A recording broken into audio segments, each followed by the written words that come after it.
ஓம் சாய்ராம். என் அன்பு குழந்தையை, எக்காரணம் கொண்டும் கணவனும் மனைவியும் மற்றவர்களிடம் உங்களை விட்டு கொடுத்து விடக்கூடாது. அனுசரித்து அன்பாக பேசணும், பாசமாக நடந்து கொள்ளணும், கோபப்படக்கூடாது. மற்றவர்கள் கண் முன்னால் உங்களுடைய எந்த குணத்தையும் எதையும் வெளிக்காட்டிக் கொள்ள வேண்டாம். விதின்னு வாழாமல் உனக்கு கிடைத்த வாழ்க்கையை விரும்பி வாழ ஆரம்பிச்சேனா உன் வாழ்க்கையை அழகாக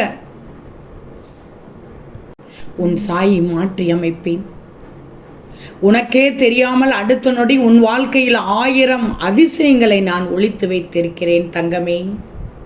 எப்போது வேண்டுமானாலும் உனக்கான நல்லதைத்தான் நான் நடத்தி கொடுக்க போகிறேன். இப்போது நீயும் உன் துணையும் உன் குடும்பமும் உன்னுடைய பிள்ளைகளும் சந்தோஷமாக நிம்மதியாக வாழ்வதற்கு உண்டான வழிகளை செய்து கொண்டு இருக்கிறேன்.